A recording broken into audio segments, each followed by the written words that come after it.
Olá pessoal, tudo bem? Meu nome é Adriano Leonardi, sou médico ortopedista, especialista em cirurgia do joelho, também sou médico do esporte. Enquanto o pessoal vai entrando aqui, eu vou dar alguns recadinhos. O primeiro recado é que eu continuo atendendo aqui ao Ministério da Saúde e ao Governo do Estado de São Paulo. As clínicas continuam atendendo, continuam trabalhando. E eu tenho feito bastante telemedicina e está sendo uma experiência muito interessante, muito legal. E espero que a gente mantenha isso para o futuro, para poder atender pessoas mais longe, que estão mais distantes de São Paulo. Então vou dar sequência àquelas lives que eu tinha começado, né? Eu tenho conversado com bastante profissionais da área da saúde. Existe um grande desafio hoje na medicina esportiva, que é não só você reabilitar a pessoa, mas você também recolocar ela no esporte. E a gente tem desenvolvido diversos métodos, diversas metodologias. Eu tenho a metodologia da minha clínica.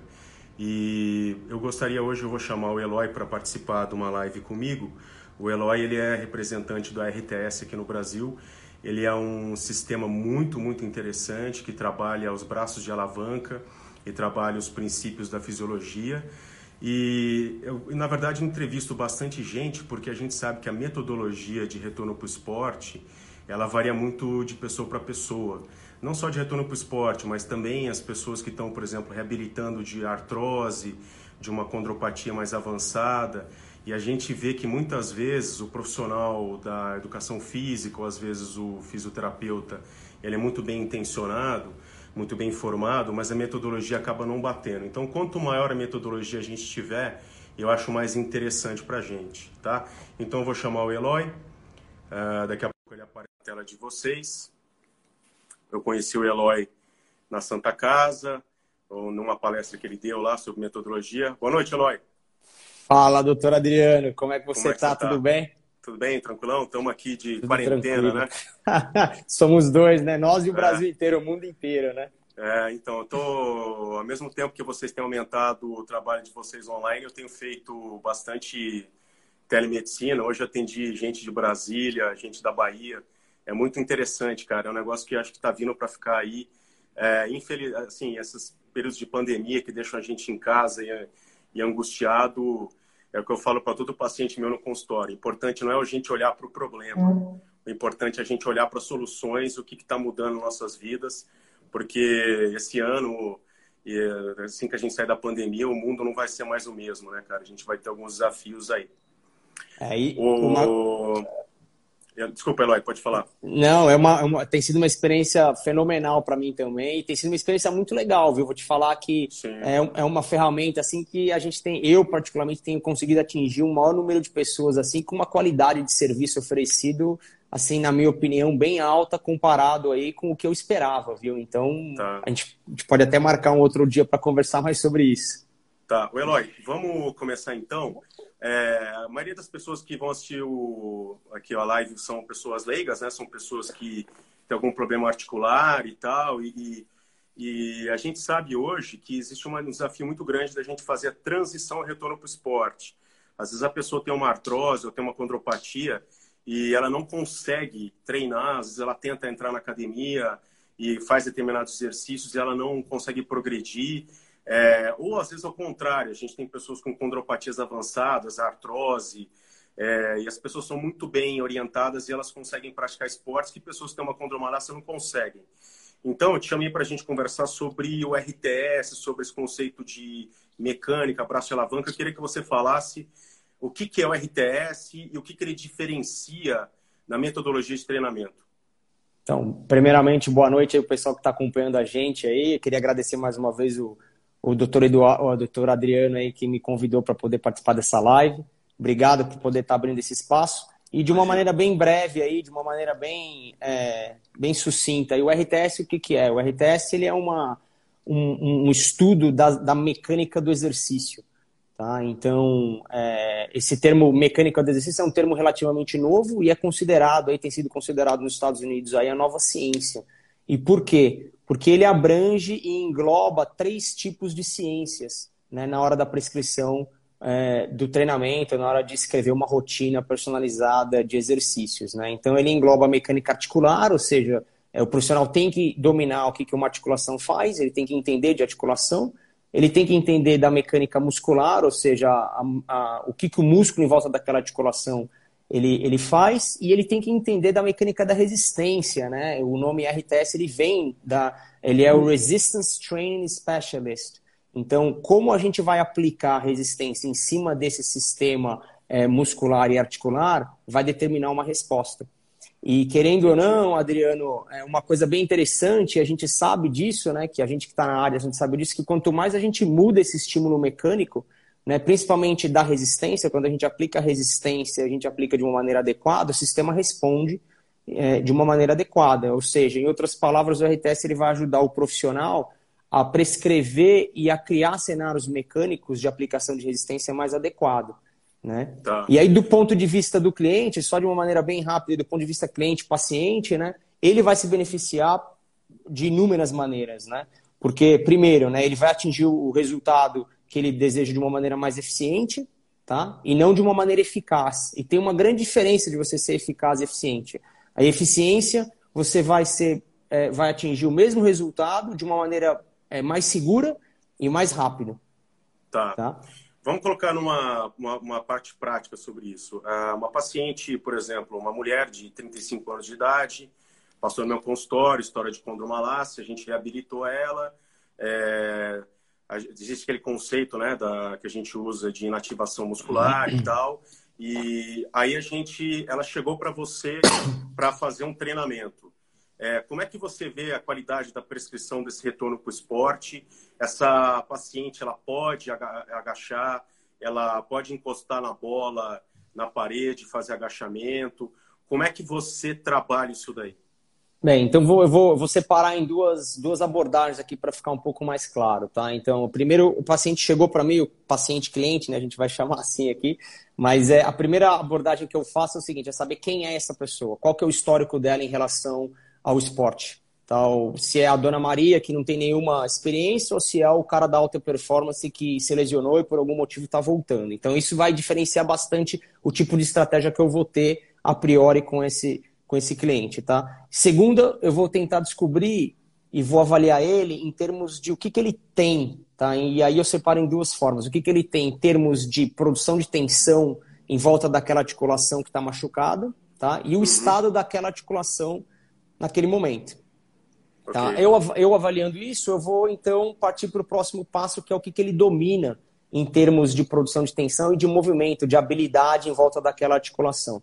Tá? Se a gente vai falando de um joelho, de um quadril ou de um ombro, eu vou ver o que ele domina em termos de contração ali, em termos de movimento em torno daquela articulação. E por último, acho que é o mais importante aqui, que a gente tem que ressaltar, é a tolerância.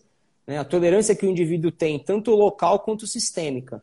Né? Que eu acho que a maioria dos profissionais, aí, na hora que prescrevem exercício, eles erram na hora de dosar a tolerância, né? Na hora da progressão. Tá.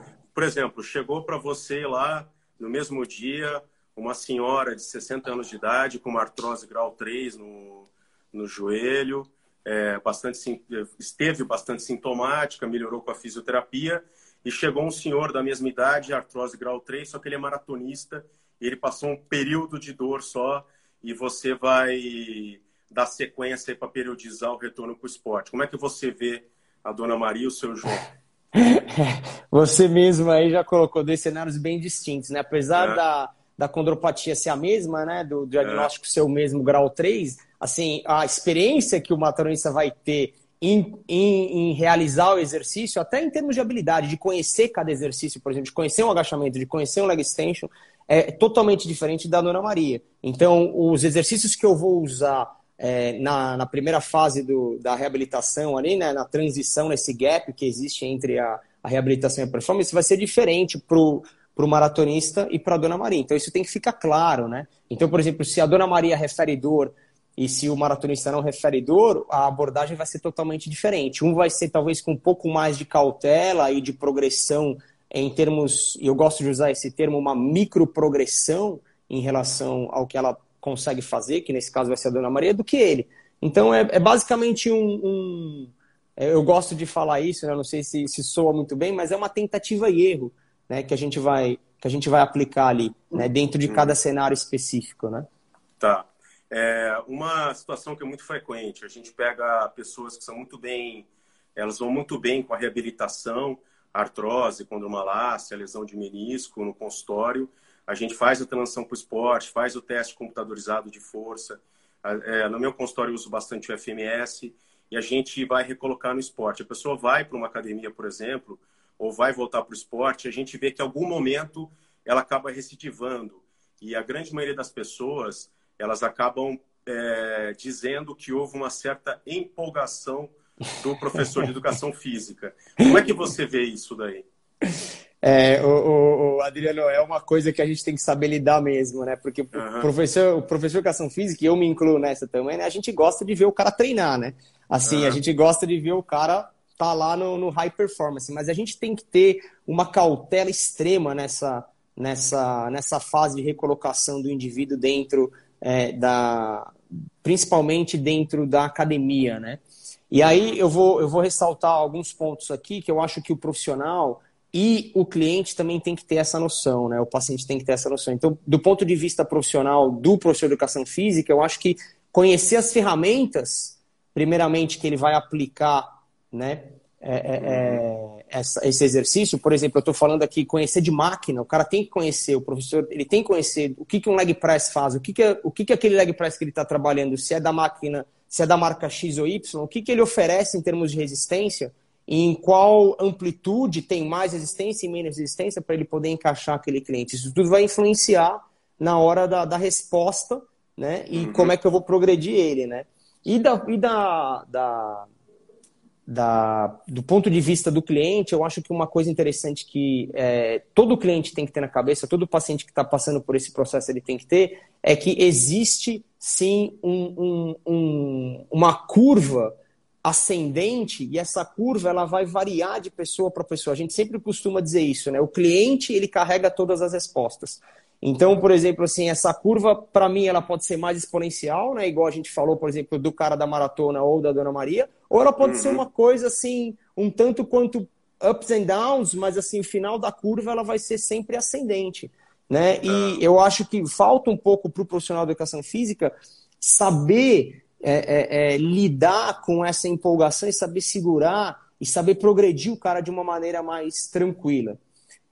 Só em termos gerais aqui, assim, se eu tivesse que deixar uma dica aqui para os profissionais que estão assistindo a gente aqui, eu falaria que a menor progressão possível dentro daquilo que o cliente não está acostumado a fazer.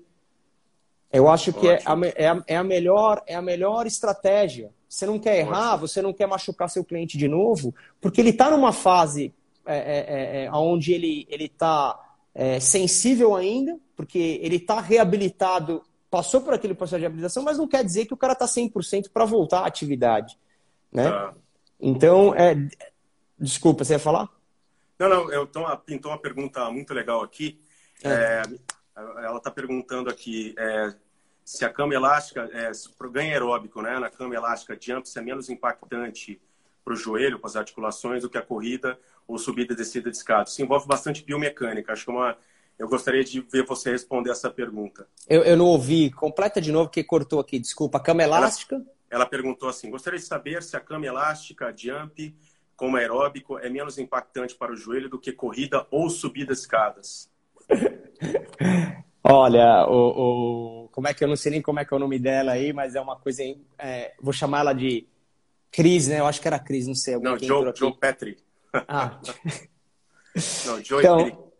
Então, isso é uma coisa interessante. Uma coisa que eu tenho visto, por exemplo, assim, esses saltos, né, esses exercícios meio que pliométricos que a gente chama, né, eles podem ser todos caracterizados dentro da mesma categoria de exercícios, né? Para a gente ter uma ideia aqui, acho que o Adriano sabe desse dado muito mais específico do que eu aí. Um polichinelo, por exemplo, ele vai impactar aí 3,5 vezes aí o peso corporal em cima das articulações, principalmente do joelho e quadril, né? Então, por exemplo, se a gente estiver falando, e se eu tivesse que escolher um ou outro, né, eu iria para o menos impactante, que seria na cama elástica, mas ao mesmo tempo eu tenho outros fatores que me levam a ter um receio de colocar o meu cliente na cama elástica. Ele precisa ter uma força muscular de estabilização muito boa, né? E aí a gente começa a definir aí o que vem antes, se vem a a estabilização ou se vem a força muscular. Eu acho que, na minha opinião, a força muscular vem antes para gerar uma estabilização. Então vai depender muito de quem é meu cliente e, enfim, o que ele tem, o que ele domina, o que ele controla para a gente poder dar uma resposta mais assertiva aí. Legal. Deixa eu responder uma pergunta que fizeram aqui para mim, perguntando se existe a possibilidade de erro diagnóstico na ressonância. O problema aqui é o seguinte, é o que eu martelo em todas as lives e eu martelo nos meus vídeos da internet. A imagem da ressonância magnética, ela faz parte do diagnóstico. Então, a pessoa chega no consultório, tem uma dor no joelho, a gente precisa examinar. Eu aplico bastante testes biomecânicos, eu coloco o paciente em pé, vejo ele andar, aplico alguns testes biomecânicos mais leves e mais avançados no consultório. Eu faço uma hipótese diagnóstica e eu vou procurar isso na ressonância. Aí, na ressonância, vem o laudo lá, que o radiologista bateu o olho e escreveu o que ele achou. Então, assim, vem muita coisa escrita no laudo que pode não ter nada a ver com o que o paciente tem. Então, hoje, por exemplo, eu mandei voltar 2 laudos para radiologistas muito bons, porque eu achei que tinha lesão cartilaginosa e ele colocou que não tinha.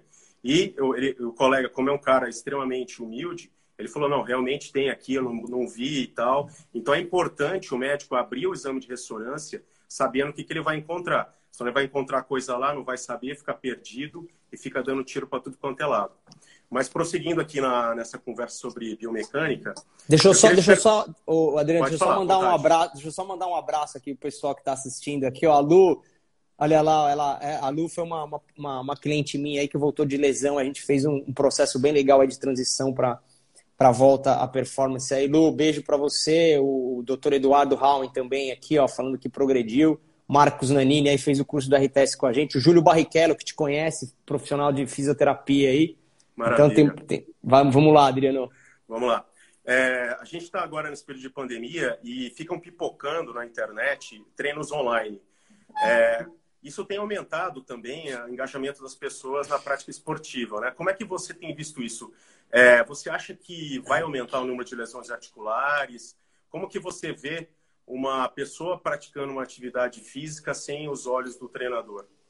Esse lance do que está acontecendo agora, assim, eu não estou aqui para criticar nenhum profissional de educação física e nenhum profissional que tenha usado como artifício essas lives. Eu acho muito interessante, eu acho que é um subterfúgio bem legal para você demonstrar seu trabalho, mas existe um perigo nisso, a gente tem que ter calma quando a gente fala e quando a gente orienta os nossos pacientes, né, os nossos clientes, né? Sim, está havendo um engajamento maior, tá? Mas por outro lado também está havendo muitas pessoas se lesionando com exercícios feitos em casa. Por quê? Porque as pessoas vêm, a gente não sabe o histórico dessas pessoas, esses treinos eles são treinos genéricos, e a gente sabe que quando o treino ele é genérico, ele não funciona para ninguém, ou funciona para a minoria das pessoas, tá? E a conta dessas bobagens aí que a galera tem feito na internet, ou tem seguido aí, vai ser pago lá na frente. Né? Não é nunca, o Adriano, uma série de 3 de 10 de polichinelo que vai lesionar o cara. Você entendeu? É sempre o quê? É uma série de coisas feitas que vai lesionar o cara.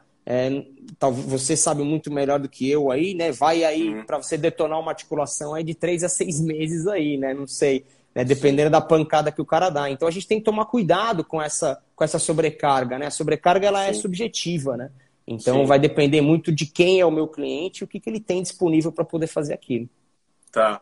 Mas sim, vai aumentar os índices de lesões, vai aumentar sim, com certeza, os acidentes domésticos também. Então a gente vai ter uma pós-pandemia aí, a gente vai ter uma epidemia articular aí quando terminar, não é? Eu vejo, assim, até emendando essa pergunta, eu tenho um canal meu no YouTube, aliás, essa semana a gente está chegando a 50 mil inscritos lá, e eu percebo o seguinte, as pessoas que me procuram, principalmente no YouTube, eu tenho vários vídeos lá falando sobre fortalecimento de artrose, de condromalácia. Quando eu vou fazer esses vídeos, eu tomo cuidado de chamar educadores físicos para fazer o movimento correto, mas eu percebo que tem muita gente que entra e quer uma receitinha de bolo, elas querem o que fazer, o que seguir. Infelizmente, a gente vive num país em que a maioria da população é desassistida, né? E eu percebo assim que as pessoas, principalmente as que dependem do SUS, elas acabam não sendo bem atendidas, tal, e acabam eventualmente até tendo um bom diagnóstico, mas não conseguem fazer uma sequência. Então elas acabam fugindo na internet para isso daí. E eu já entrei em vários canais E tem caras aí, tanto médicos e tem fisioterapeutas e educadores físicos, que os caras falam, cara. Os caras falam, ó, faz isso, faz isso, faz isso. Como é que você vê? Eu acho que quanto mais a gente tem que tomar muito cuidado com o que a gente fala que é certo e o que a gente fala que é errado. Primeiro, eu acho que tem que ter um shift na cabeça dos professores, né, de que prescreve esse tipo de atividade física via internet. Por quê? Porque você não sabe exatamente quem está do outro lado, tá? Principalmente recebendo essa informação. Mas eu acho que a principal mentalidade que o professor tem que adotar, o Adriano, é a mentalidade de fazer menos mal para o cliente. Você entende? Então, quando você prescreve um exercício pensando que aquele exercício ele pode ser o remédio para ele, ao mesmo tempo pode ser o veneno, pode estar matando ele, e você vem com essa mentalidade na sua cabeça na hora da prescrição, a sua cautela na hora da prescrição, ela muda.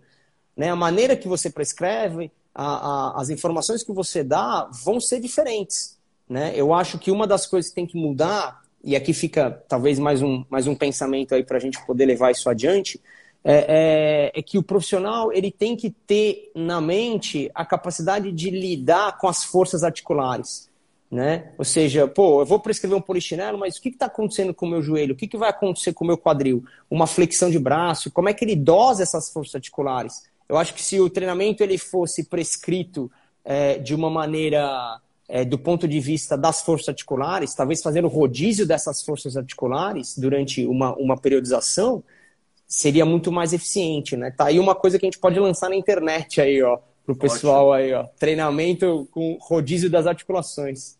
Eloy, aqui outra pergunta da Jo também bastante interessante. E, na verdade, eu gostaria de pegar essa pergunta dela e usar como exemplo. Ela pergunta assim, se eu quiser fazer algum treino aeróbico, eu tenho condropatia nível 4, somente com orientação médica, não posso praticar absolutamente nada até me consultar. Então, vamos lá. Eu vou dar uma resposta bem ampla, focada na medicina do esporte.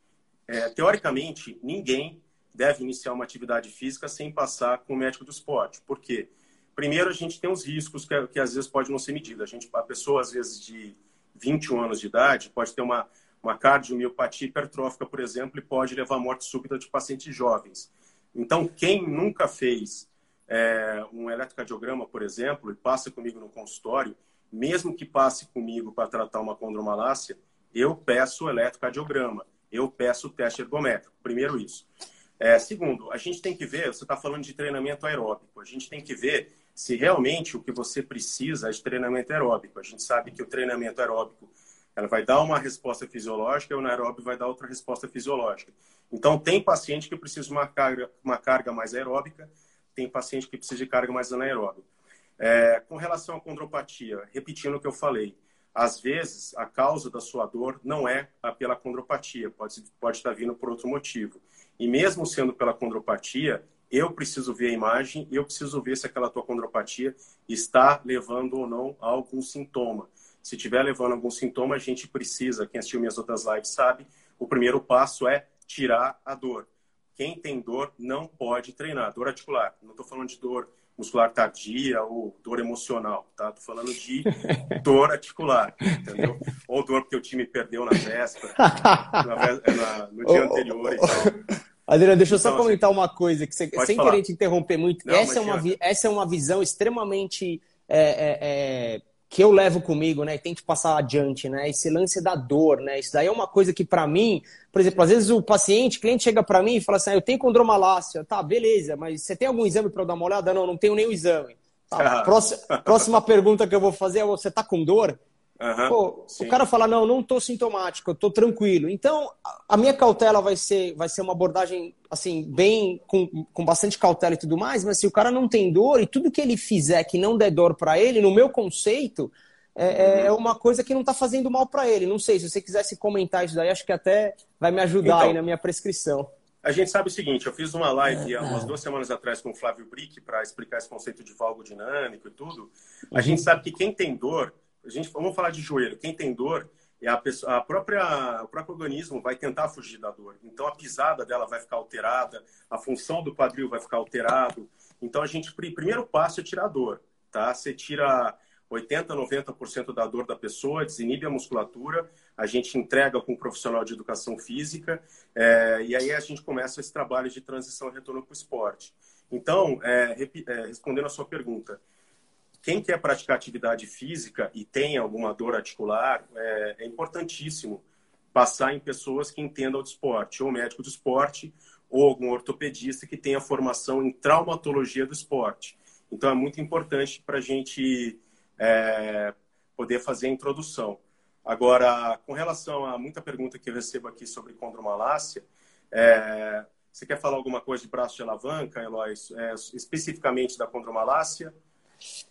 Seria bem interessante, né? Vou deixar a parte da patologia aí para você depois dar uma lapidada aí, mas assim, é muito interessante. A gente tem alguns mitos, né? Não mitos, né? Mas algumas coisas que eu gosto, que eu ouço bastante, né? Em relação à condromalácia, né? Por exemplo, quem tem condromalácia não pode fazer cadeira extensora, né? E aí eu vou puxar um pouco a sardinha para o meu lado aqui para a gente poder entender um pouco de como é que essa cadeira extensora ela deve ser feita, tá? Então, existe uma abordagem mecânica que eu faço que, por exemplo, assim, a gente tem que levar em consideração alguns pontos. Primeiro ponto que a gente tem que levar em consideração é aonde está o ponto de aplicação da carga, tá, dessa cadeira extensora. Ela está mais distal do joelho ou está mais proximal do joelho? Né? Isso tudo vai influenciar o braço no momento da resistência, ou seja, vai influenciar as forças articulares no paciente. Então, às vezes, se eu tenho uma cadeira extensora, por exemplo, que eu não tenho a regulagem, por exemplo, do pé para cima e para baixo, eu não consigo lidar com isso, né? Aí o profissional vai lá e faz com caneleira, por exemplo, né? E aí ele coloca a canela distal, né? Lá perto do tornozelo, né? E o cara tem dor, né? Então a primeira coisa é lidar aonde que eu estou colocando esse ponto de aplicação da carga, né? E aí para eu poder, e eu consigo lidar, e eu consigo fazer a relação dor aí do paciente, ser um pouco mais confortável, se eu posicionar esse pad tanto da cadeira extensora como da caneleira um pouco mais para cima distal do joelho. Tá? E fora que eu vou minimizar aí a força de cisalhamento do joelho, que em alguns casos ajuda também. Uma outra coisa que eu queria comentar é como essa cadeira extensora ela é construída. Tá? Eu vou dar um exemplo para você. Às vezes eu estendo a perna na cadeira extensora e a resistência na máquina ela é exponencial, ou seja, ela aumenta. Ou seja, no momento da minha amplitude que eu estou mais fraco, ou seja, que eu estou com a extensão do meu joelho, onde eu tenho todas as pontes cruzadas, gerando menos capacidade de gerar tensão, elas estão todas encurtadas, está tracionando a patela o máximo contra ali os côndilos do fêmur. Né? E aí o que acontece? Eu tenho um cenário em mim, né, no paciente desfavorecido, que eu tenho esse cenário mecânico, só que a máquina não está me ajudando nesse sentido, ela está colocando mais carga nesse ponto da amplitude. Né? Então, a gente tem técnicas dentro do RTS que a gente manipula a máquina para ela poder pesar menos na fase onde o paciente ele tem menos força. Né? Uhum. E aí, então, eu começo a criar um cenário mecânico mais específico, né, para o meu paciente fazer essa cadeira extensora. Então, não é que o paciente ele não pode fazer cadeira extensora, eu tenho que levar algumas dessas considerações antes de colocar ele sentado numa cadeira extensora. Né? Entendi. Deixa eu responder uma pergunta aqui da Simone Quevedo, colega cardiologista. Ela falou que, sinceramente, são raros os triatletas sem dor. Então, vamos lá. A gente tem que tomar um pouco de cuidado, porque, assim, quem trabalha com atleta, quem trabalha com esporte profissional, eu fiquei um tempo da minha vida com futebol profissional, a gente sabe que o atleta, ele precisa de um fisioterapeuta, de um reabilitador do lado o tempo todo. Porque toda hora é uma lesão, toda hora é alguma coisinha, etc. Só que a gente tem que tomar cuidado com esse negócio de que dor faz parte. Porque é muito comum a gente pegar atletas ou esportistas de alto rendimento que desenvolvem determinada lesão e são irreversíveis. Então, por exemplo, a tal da tríade da mulher atleta, que mudou de nome, agora se chama Síndrome de Red S. Síndrome de Red S. Essa osteopenia, né, da mulher atleta, ela é irreversível.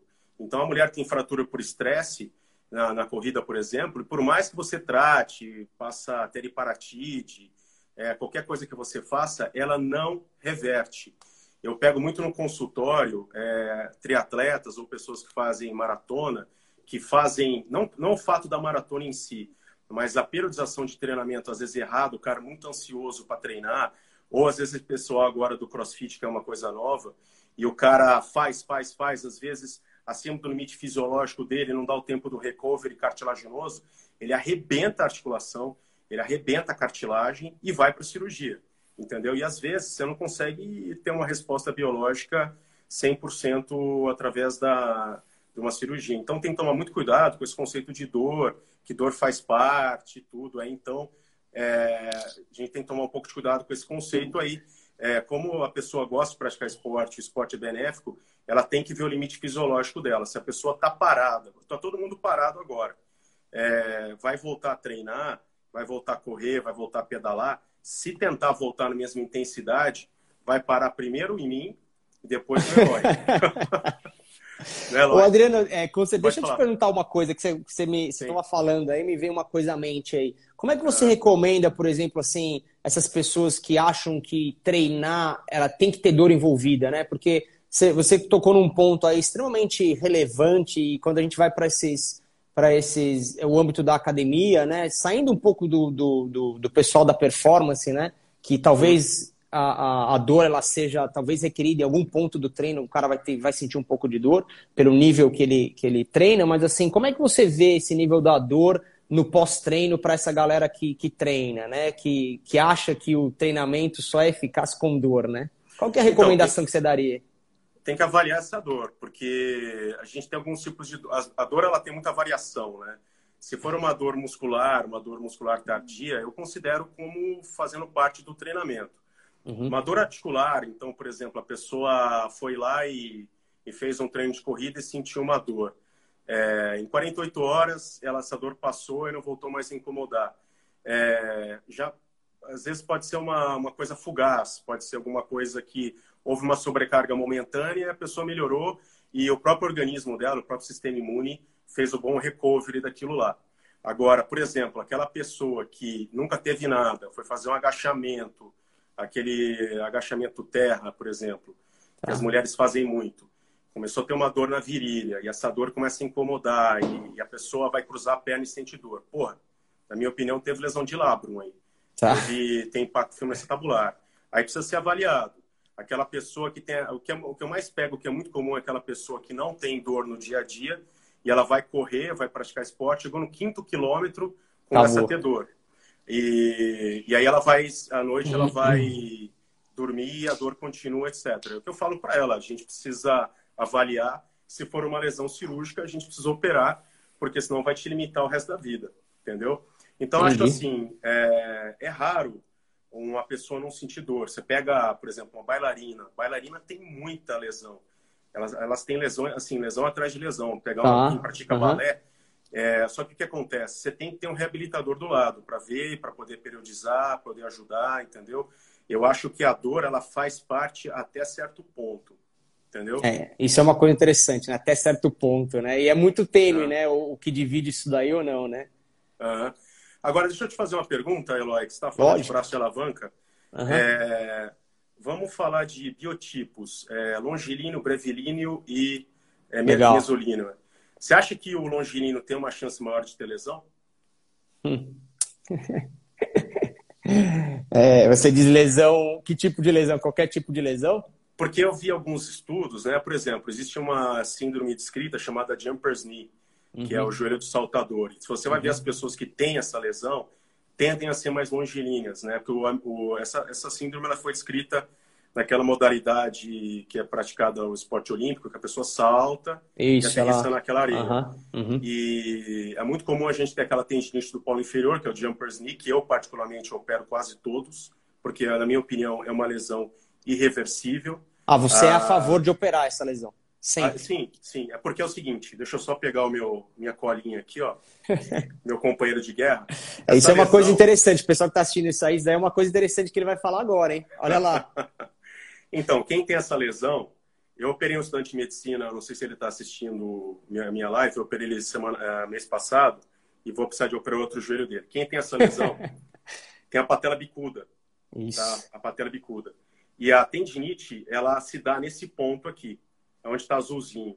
Ele começa a degenerar nesse ponto. E o fato de você ter um fator anatômico que está limitando e está degenerando aquele tendão, a pessoa está limitada por aquilo lá. Então, por exemplo, se é uma pessoa que vai na academia uma hora ou outra, não é tão ativa, não vai dar nada. Não vai dar nada. Agora, se é um cara que quer praticar, que quer correr, quer pedalar, o cara quer fazer musculação, ele quer aumentar no esporte, quer fazer um crossfit, ele tem uma lesão dessa, eu preciso operar. O que eu faço? Eu tiro o bico da patela e eu fecho o tendão, eu fecho bem o peritendão para você tirar, você age na anatomia da lesão, entendeu? Então, desse tipo de tendinite, eu sou partidário de operar pessoas que são muito ativas. Só para a gente ilustrar, quem teve essa lesão e teve a ruptura, que é a fase final da lesão, foi Ronaldo Fenômeno. O Ronaldo, como é atleta profissional, era atleta profissional, a visão da medicina esportiva já passa a ser um pouco diferente. Tem que fazer o cara jogar, tem que fazer o cara render. Então o que os caras faziam na época? Faziam infiltração articular, que hoje em dia a infiltração com corticoide ela é controversa, infiltrava o tendão, não intraarticular, e passavam analgésicos muito fortes para ele. E ele teve a ruptura, se não me engano ele estava no Milan quando ele teve a ruptura completa. Isso, é isso aí. Então, para a gente prevenir a pessoa ter a ruptura e ficar limitada, eu opero. Mas a minha pergunta é sobre... A constituição anatômica, né? Você falou, né? E outra coisa também, existem alguns relatos, alguns estudos que falam que quem é longilíneo, como tem um braço de alavanca maior para qualquer movimento, eu sou longilíneo, eu tenho 1,87 de altura. A coluna lombar acaba sofrendo mais, o joelho acaba sofrendo mais. Existe algum estudo sobre isso, Eloy? Eu acho que é uma coisa bem interessante, você tocou num ponto bem interessante, que é a individualidade biológica, né, estrutural de cada pessoa, né? Como essa pessoa ela é constituída, né? Muitas das pessoas que estão assistindo a gente aqui, eu vou dar um exemplo que todo mundo já deve ter ouvido falar, que pessoas longilíneas agacham, não têm a capacidade de agachar, e pessoas mais brevilíneas têm mais capacidade de agachar, ou pessoas mais brevilíneas têm a capacidade de fazer mais carga no supino pelas distâncias de alavanca, enquanto as pessoas longilíneas têm menos. Isso é um mito, né, Adriano? Isso é uma coisa que a gente precisa ter muito cuidado na hora de avaliar. Por quê? Porque é a relação que existe entre essas proporções que vai determinar se o cara ele tem maior capacidade de agachar ou não. Tá? Uhum. Então, por exemplo, se eu pegar um cara longilíneo igual você, eu preciso ver qual que é a relação que você tem, por exemplo, que é a distância que eu chamo, né, de chão até o joelho, que é mais ou menos a distância da sua tíbia, em relação, por exemplo, à distância do seu fêmur, né? E em relação ao seu tronco. E existe essa relação dessas articulações chama capacidade de dobramento, né? Ou seja, como é que o cara, na hora que ele está agachando, ele tem a capacidade de dobrar, como é que ele encaixa isso tudo.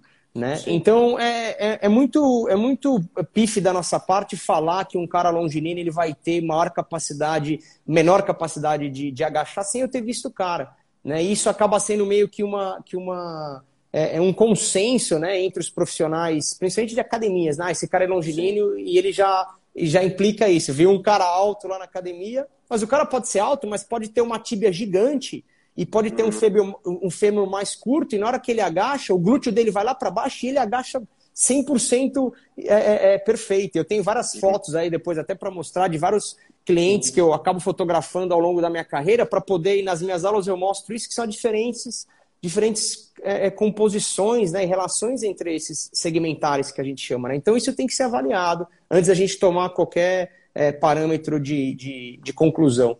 Tá, e emendando essa pergunta, se você pegar, por exemplo, uma pessoa que se tratou de hernia de disco, e quem tem hernia de disco tende a ter o que a gente chama de cinesiofobia, né? A pessoa tem medo de fazer determinados movimentos, ela já tem medo de agachar, pegar um peso livre, alguma coisa assim. Como é que você trabalha esse braço de alavanca para você minimizar a carga naquele disco que está degenerado? Eu acho que a primeira coisa é uma coisa que eu chamo de igualar o perfil da resistência com o perfil da força. Tá? O que eu quero dizer com isso? Eu quero dizer o seguinte, e falando do agachamento, né, não sei se era isso que você perguntou nesse contexto específico aí do agachamento, mas, por exemplo, a gente sabe que quando o indivíduo agacha, né, as distâncias entre as relações articulares são maiores e o agachamento tende a pesar mais embaixo. Né? Ou seja, se o cara está agachando com 100 quilos, os 100 quilos embaixo vai ser muito mais difícil do que em cima, por essa distância de alavanca que eu tenho entre essas proporções embaixo do movimento. Então, a primeira coisa que eu faço, Adriano, é tentar igualar esse perfil da resistência com o perfil da força do cliente. O que eu quero dizer? Depois de fazer essa avaliação, esse agachamento, ele tem que fazer o quê? Ele tem que pesar menos embaixo e mais em cima, tá? Para o cara ter a capacidade de, quando ele agachar, quando ele sentir, ele fala assim, pô, essa carga não pesa tanto aqui embaixo. né? Entendi. E como é que eu determino a carga que ele vai pesar embaixo ou em cima? Aí vai uma série de fatores e avaliações ali no momento que eu preciso fazer. Mas isso é criar um cenário mecânico, Adriano. A gente precisa saber criar esse cenário mecânico para até ao mesmo tirar isso da cabeça e dar essa confiança para o nosso paciente na hora que ele estiver voltando, né? Entendi, tá. Tem uma pergunta aqui bem interessante que eu acho que tanto eu vou responder e você também vai responder. O rapaz está perguntando, depois de uma osteotomia, se dá para voltar a correr. Então, vamos lá. Para quem não conhece, a osteotomia seria o seguinte. Isso aqui a gente tem o joelho, né? Aqui seria a parte externa do joelho, aqui a parte interna do joelho. Então, por exemplo, pessoas que operaram há tempos atrás, perderam o menisco, adulto jovem, e começa a ter uma artrose monocompartimental, a gente faz uma cirurgia, que a gente faz um corte ósseo nessa região da tíbia, a gente abre e coloca uma plaquinha para justamente o peso que estava passando aqui, ele passar para cá. É igual você pegar um pneu de um carro que está careca de um lado e você realinha para jogar para o outro lado. Apesar de parecer ser meio grosseira a cirurgia, ela é uma cirurgia que melhora, ela tem um índice de melhoria de dor em 80%, 90% em alguns casos, quando ela é muito bem indicada, e ela previne a progressão para uma artrose, a gente freia a progressão da artrose. Então, toda vez que a gente vai pensar em uma cirurgia e retorno para o esporte, primeiro, tem que ver se a indicação foi correta, segundo, se foi bem executado e se foi bem reabilitado.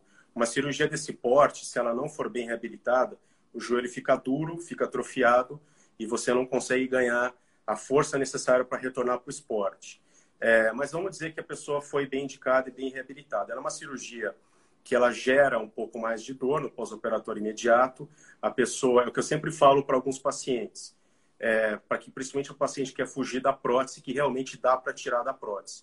O pós-operatório inicial de uma osteotomia, ele é um pouco pior do que o da prótese. A pessoa acaba sofrendo um pouco mais do que uma prótese. É verdade. Vai ter mais dor, né, no pós-operatório. Eu até, às vezes, chega a paciente lá no consultório com as esposas e tal, fala, se prepara que esse cara vai ficar chorando no teu cangote muito tempo aí, porque é um pós-operatório chato. Eu sou bem claro, eu sou bem honesto com os pacientes. É muito importante você ser muito honesto com o paciente, que a tomada da decisão de uma cirurgia, ela tem que ser feita em conjunto, médico, paciente, equipe toda, para não ter surpresas desagradáveis lá na frente. Então, sendo bem operado, bem reabilitado, a partir do momento que a osteotomia colou, que a gente vê que já está bem regularizado, o fisioterapeuta começa a trabalhar ao máximo possível para ativar a musculatura e ganhar o glúteo médio, entre outras cadeias musculares. Quando existe ainda algum incômodozinho articular, eu gosto muito do ácido hialurônico, médio peso molecular, alguns casos, alto peso molecular, zero a dor, aí a gente faz uma transição para o esporte, que seria a área do Eloy. A gente coloca a pessoa de volta para o professor. Nesse caso, especificamente nesse caso, vai haver uma alteração de eixo da perna.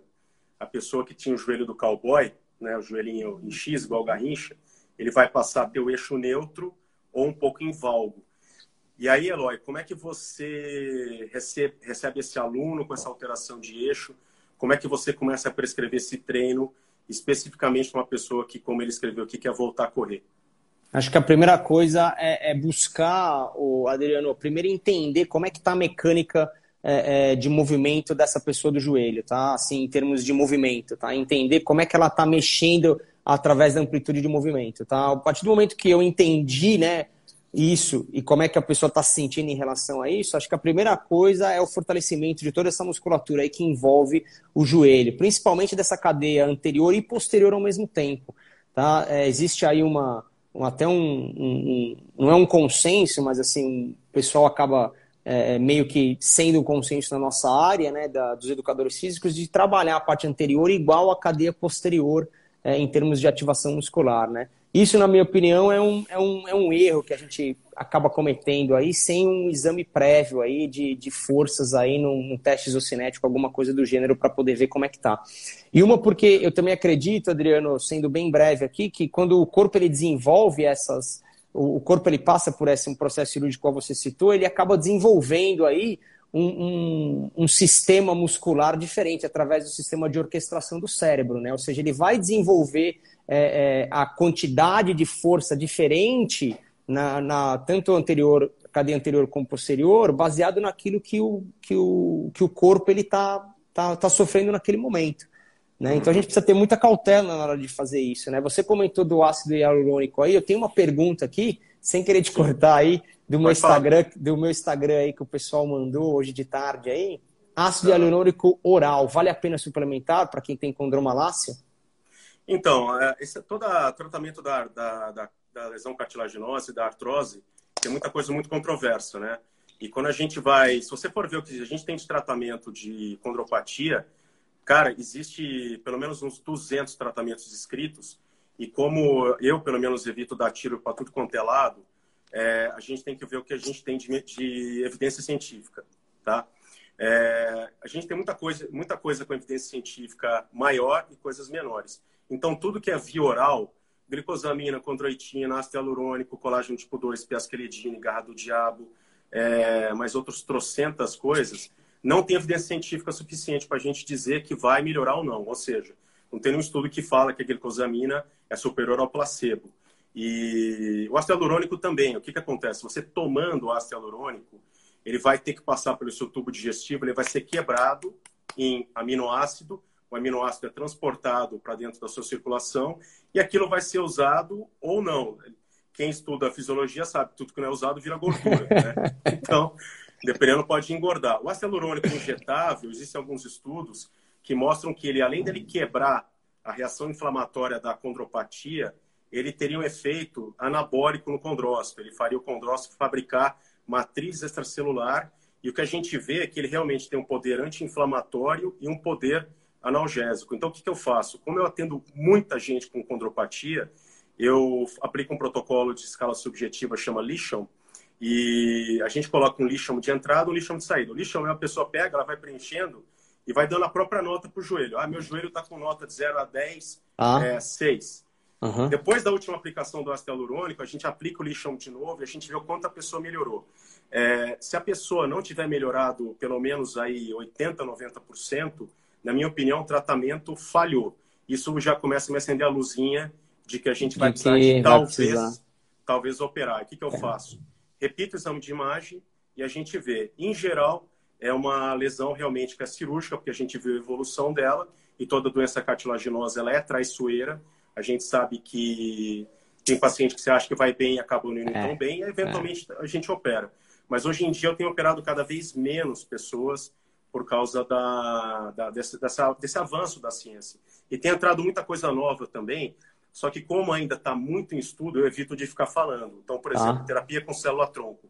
Já tem muita coisa legal, muito assim sendo testado, mas é perigoso da gente ficar falando, porque eu posso criar falsa expectativa em pessoas que têm doenças que não dá para a gente aplicar, entendeu?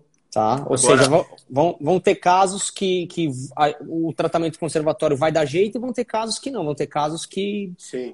E também, às vezes você pode até, me corrija se eu estiver errado, né? Você pode até fazer o primeiro diagnóstico de que vai ser uma coisa conservatória e depois de 6 meses a doença evolui e você vai precisar entrar com pós-operatório. Ou seja, não tem uma estratégia definida, né? Uma coisa que vai de paciente para paciente.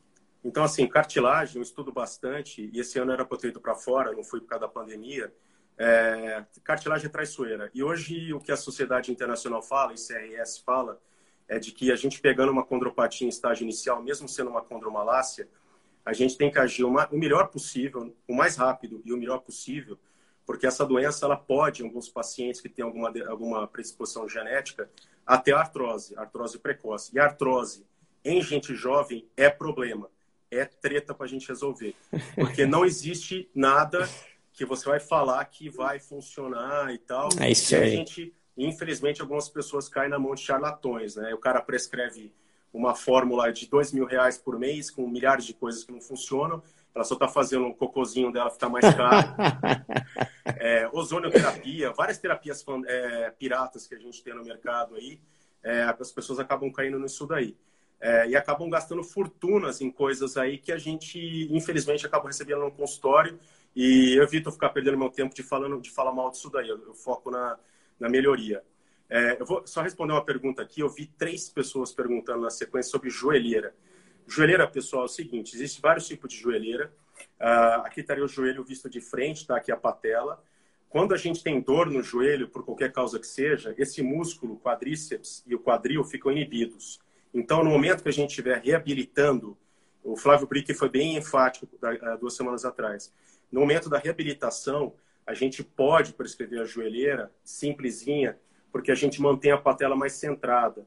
O que acontece? Quem tem instabilidade femoropatelar, a patela dança. E se você tiver a sensação de que a patela está dançando, está inibindo a tua musculatura. Não adianta nada só fazer a fisioterapia. Então, eu sou partidário de, por algum tempo, enquanto a pessoa está reabilitando, ela usar a joelheira, entendeu? Agora, quando a pessoa já está num momento já que já só está com o Eloy e esqueceu o doutor Adriano, eu acho que não vale tanto a pena. Até porque você precisa trabalhar um negócio chamado propriocepção. Isso. Você precisa ensinar o seu organismo, os seus tendões, o seu músculo, os receptores da cápsula, a entenderem melhor o movimento. Principalmente... Não, desculpa, pode falar, conclui aí. Não, imagina, não ficar dependendo só da joelheira. Isso é uma coisa muito interessante, né? A gente vê pacientes que saíram da reabilitação, passaram, estão com a gente e ainda estão usando joelheira, né? Parece que traz aquele conforto, né? Parece que traz aquela segurança. E eu acho que até traz, né? Acho que é uma coisa que é legal até a gente citar, traz aquela segurança pro paciente usar aquele durante o treino. Mas uma coisa muito bem lembrada aí por você aí é ensinar o corpo a lidar com essas forças articulares que estão sendo dosadas no joelho, né? Por si mesmo. Então, aqui uma perguntinha sobre ácido hialurônico, o pessoal bem interessado. O que eu acho do ácido hialurônico? Eu acho que ele é uma ferramenta que a gente tem na mão para reabilitar as pessoas, mas ele é limitado, a gente não pode depender só do ácido hialurônico. Eu trabalho, os fisioterapeutas estão me assistindo, tem muito colega que trabalha comigo, tanto na minha clínica quanto fora de São Paulo e em outros lugares, outras regiões de São Paulo. Quem trabalha comigo sabe, eu recebo o paciente, quando tem indicação eu faço, eu vejo o melhor produto para aquele paciente. A gente tem bilhões de produtos no mercado. A minha ideia é desinibir aquela musculatura, trabalhar a articulação, trabalhar a cartilagem, tirar a inibição muscular e facilitar o trabalho do fisioterapeuta. Então a gente avança muito melhor e a gente evita aquela recidiva de dor e a recidiva do inchaço no joelho. E agora, com relação à validade que eles estão perguntando, na verdade é o seguinte, o que eu falo? O que eu falo para todo paciente? Chega uma senhorinha para mim lá, que ela não pode fazer a prótese, e ela tem uma artrose avançada, ela tem uma cardiopatia, ela não pode operar. Esse ácido hialurônico ele vai ser paliativo.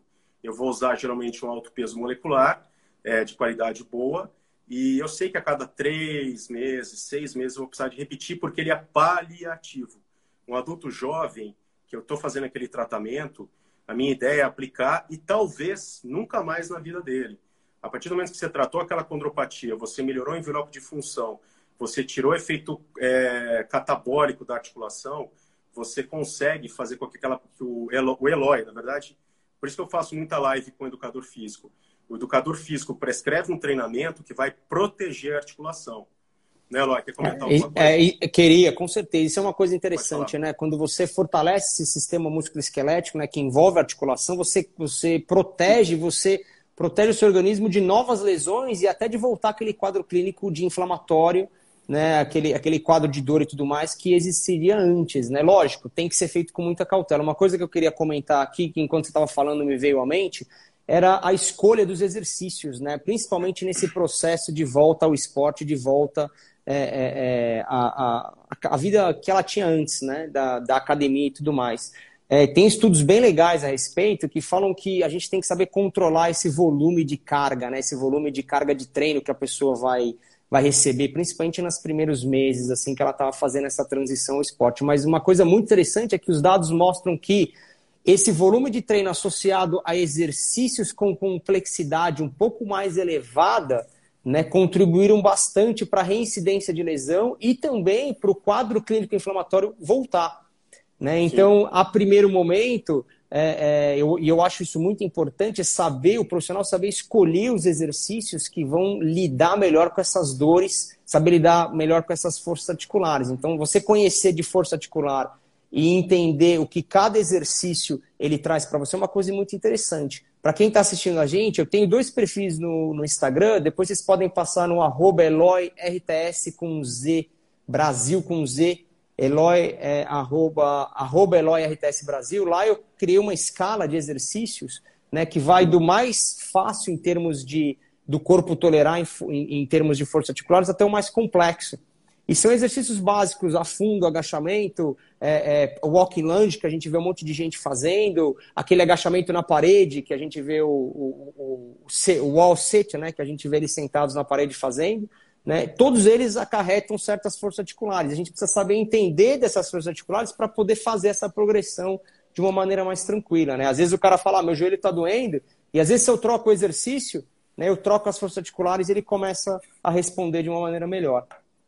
Então, e aí emendando no que você estava falando, Eloy, é o seguinte, eu acho, como eu sou formado em Medicina do Esporte também, aliás, eu faço parte da diretoria paulista de Medicina Esportiva, eu acho, sinceramente, que para quem quer realmente tratar um paciente, quem quer ter um consultório que trate a pessoa de maneira decente, recoloque no esporte, eu acho que as pessoas, tanto, vamos falar do educador físico, né, do profissional de educação física e do médico, eu tenho que entender de treinamento, não é que eu vou passar treinamento, eu tenho que entender a sua linguagem.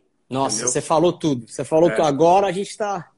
Então, assim, eu tenho que entender. Eu gosto muito de ler o Bompa, eu gosto muito de pescar na praia dos outros, mas eu não prescrevo. Então, assim, eu tenho um educador físico, eu tenho o Gustavo Jorge lá na minha clínica, ele faz a transição para mim, tá? E eu acho que o educador físico, ele tem que conhecer a lesão, ele tem que conhecer o que é uma condromalácia, o que é uma lesão cartilaginosa. Por exemplo, o educador físico, ele vai receber cada vez mais pós-operatórios, de tanto os meus quanto de outros médicos, de membrana de colágeno, que é o que a gente tem de melhor hoje para regenerar a cartilagem. Hoje, por coincidência, indiquei 2, inclusive por pacientes que já passaram comigo, eu passei por telemedicina. O que acontece?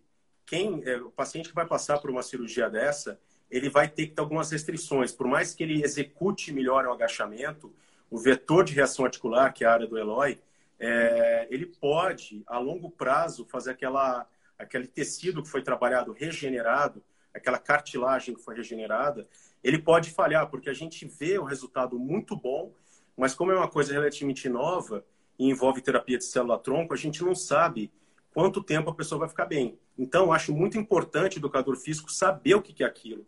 Não pegar e falar, não, eu vou fazer só isometria, não, eu vou fazer não sei o quê, entendeu? Não só o educador físico, a transição, o fisioterapeuta, ele tem que saber. Então, por exemplo, eu operei uma menina semana passada, terminei a cirurgia, operei a patela dela, tinha uma baita erosão na patela. E a primeira coisa que eu fiz quando eu saí da cirurgia foi ligar para o fisioterapeuta dela. Falei, vou te passar o protocolo da ICRS para que você... a angulação que você vai trabalhar tem que ser seguida à risca, senão a membrana vai soltar. Então, eu acho que nós, profissionais da saúde, a gente tem que quebrar esse tabu, né? A gente tem que ter uma intercomunicação. Então, eu estou montando um curso. Na verdade, esse curso já era para ter acontecido dia 28 de março e ele vai ser feito agora 100% online. Eu vou lançar ele a partir da semana que vem. E eu vou fazer questão de, nos próximos cursos, você entrar, Eloy, porque eu acho que a tua visão ela é muito importante. Hoje em dia, a gente tem a visão do FMS, mas a sua visão como braço de alavanca, eu acho que vai fazer muita diferença para quando a gente for começar a tratar melhor essas condropatias. Pô, Adriano, eu só tenho que agradecer a sua visão e principalmente a capacidade que você tem e que eu vejo em poucos médicos isso, né? Não é uma crítica aqui, mas fica aí a pulga atrás da orelha, de poder interagir junto com os profissionais, tanto da fisioterapia como da educação física, né? A gente entender das patias é muito importante, a gente entender, como eu falei no início, né? Entender das 3 tipos de mecânica, articular, muscular e da resistência, vai ajudar a gente a lidar melhor com o cliente. O cliente tem que ser a primeira coisa dentro desse complexo que a gente trata. Maravilha. Eloy, últimas palavras, temos 1 minuto antes do Instagram chutar a gente para fora. Pode falar alguma coisa aí para os seus colegas, aí, os seus profissionais de educação física. O que você acha que eles têm que ter aí o cuidado com a prescrição do treino? Acho que a primeira coisa que eles têm que ter é mudar a mentalidade no sentido de prescrever treino a partir do ponto de vista articular, saber dosar as forças articulares. É isso que vai fazer o cara viver mais, é isso que vai fazer o cara ter uma vida no exercício de uma maneira longilínea, é cuidar da articulação dele, é parar de querer só hipertrofia e só barriga, tanquinho e tudo mais, e saber usar o exercício como saúde. É isso que a gente precisa saber. Como remédio, a gente precisa saber dosar isso. E principalmente daqui para frente. Principalmente depois dessa pandemia, a gente vai precisar ter essa visão. Maravilha. Eu vou encerrar porque a gente está sendo chutado fora. E eu vou deixar um link para as pessoas mandarem perguntas e a gente vai respondendo agora no Stories. Obrigado, Eloy. Obrigado, pessoal. Adriano, um abraço para todo mundo. E vamos que vamos. Tchau, tchau. Aquele abraço. Valeu. Tchau, tchau.